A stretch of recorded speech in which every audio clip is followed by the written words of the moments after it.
And thank you for coming, because I have a rule about meetings. I like starting them on time, ending them on time, because I know your time is valuable and you have kids to get back to and all that sort of thing. So basically, the purpose of the meeting here is to give you sort of an introduction or a refresher course or a review of how the classroom works. Because what you sort of need to understand is, Terry and I have been doing this for a number of years. Like back in the revolutionary days, I'm old, of the end of the 60s and 70s, we started out at a free school, which for the time sounded really good, and you just let the kids do whatever they want. You know, it sort of fit in with those times. But it sort of became Lord of the Flies and a lot like Chaos. And we decided that wasn't really good. So what you see now is sort of evolutionary things that we've tried out, because when we started our own school, we knew what we wanted to do but had no idea how to do it. So over the years, what you're seeing now is the product of all of those years, and it's sort of evolutionary, keeping what worked and adapting it and getting rid of what didn't. So it's sort of like an onion. You sort of get to one layer, peel the onion, and there's another layer of things. And it's the same with teachers. You start teaching here, oh yeah, I know how to do that, oh yeah, I know how to do that. And then it's really much more complicated than that. So I apologize, this is not how I'd be teaching your kids, you know, have them all sit down, be quiet, and pay attention for an hour. But it's sort of how I can communicate with you in a somewhat efficient manner. So if you have questions along the way, feel free to ask them, and, you know, feel free to ask, because otherwise, after a while, you go, sure, Bob, that's nice, and on we go. So in your little packet, there's this, which is the sort of program that we're doing. And so first, I'll just go through this if you have questions, that sort of thing. What are we trying to do in this place? Well, it's a school, so kids go to learn. And I always love it when we do their assessments. So why do you go to school to learn? Why do you want to learn? To get smarter. Why do you want to be smarter? To get a better job. So it's really, even for kids, sort of an abstract thing, but they're doing other than our society. You go to school and that's how it works. And since we're all part of society, that's what we're all doing. But this classroom's sort of unique. So one of the things we're trying is individualization. And the point of that was, your kids came in for an assessment before school started. We went through, at least got a rough idea of what they know, what they don't know, and that sort of thing. Because each kid in this class has their own program. And it's sort of unique because it takes a lot of time if you want to know where we are, we're at school or home. And that's why I think a lot of people don't do it. So, but individualization just makes sense. If you have more than one child, you know that they're not all the same. You know, there's significant milestones that they are supposed to hit at this magical time, but some are early, some are late, some are right on time. So the class is individualized. And what that means to us is that, you know, we set, like for reading, assess their reading somewhere on the spectrum from not being able to read anything to being able to read the encyclopedia. Each child fits in, and they're placed somewhere along the spectrum of each subject. Also, self-reliance.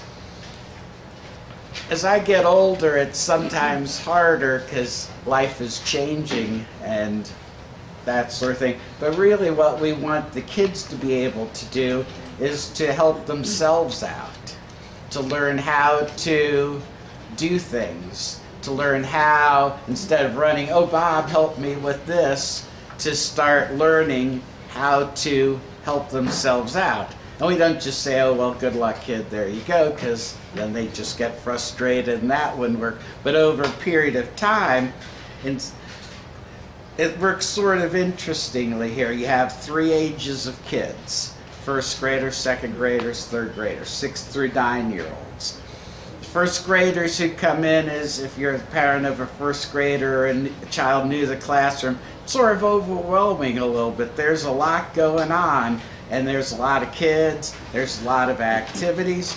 However, you have people who know how the classroom works, and they're not well, they're the teachers, but it's also the kids who have been in the classroom. So what we're trying to do at this point of the year, we've only been in school 9 days, is you help each other out. If you don't know what to do, go ask another child. Learning how to help yourself and go on with life. Also, individual growth and responsibility. It's really important that they actually, once we get going, is they actually understand what they're doing. Because when I was a kid, we had 3 tracks. We had the advanced kids, the medium kids, and the good luck kids. And I was in the advanced kids, and it was like whatever the teacher said, we were there. And if you were teaching math, it was like, well, you move this here, you put this here, you do this. And if you didn't remember it, it was a problem. But we're trying, for us, with these kids, to actually understand what you're doing. And mastery learning means you know what you're doing and you've mastered it.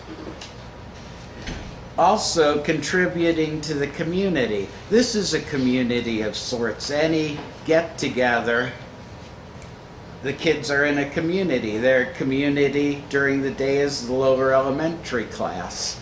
And that you're a part of it and you help out and you have responsibilities and you help each other, you interact with others.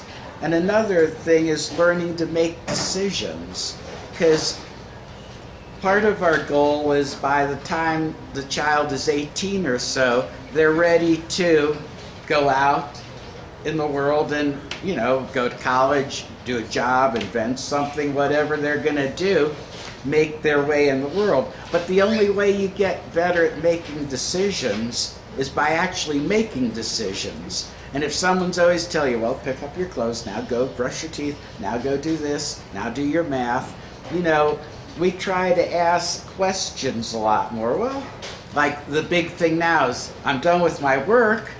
Okay, and the question is, well, what do you do then? Well, go ask someone.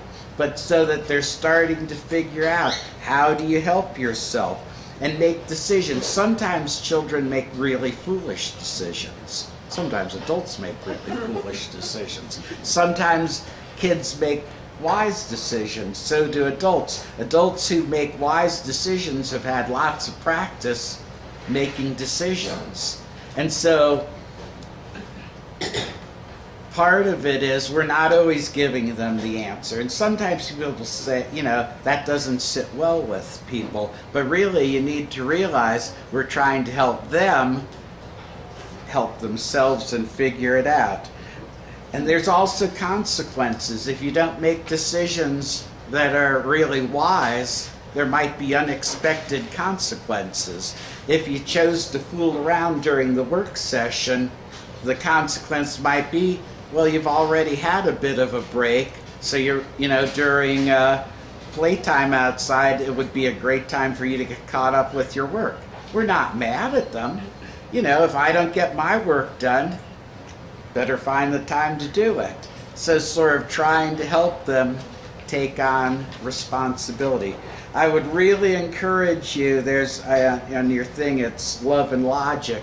And when we were in Colorado, where we were for a number of years, Jim Fay and Foster Klein are up in Evergreen, Colorado. And we lived in Fort Collins. And they'd have lots of seminars in Denver and stuff, so we'd go down there. But if I'm sure none of you have any trouble with your children, and they just well behaved all the time, and anything you ask, they just acquiesce, and life is nirvana. But in case you have that occasional time where it doesn't work,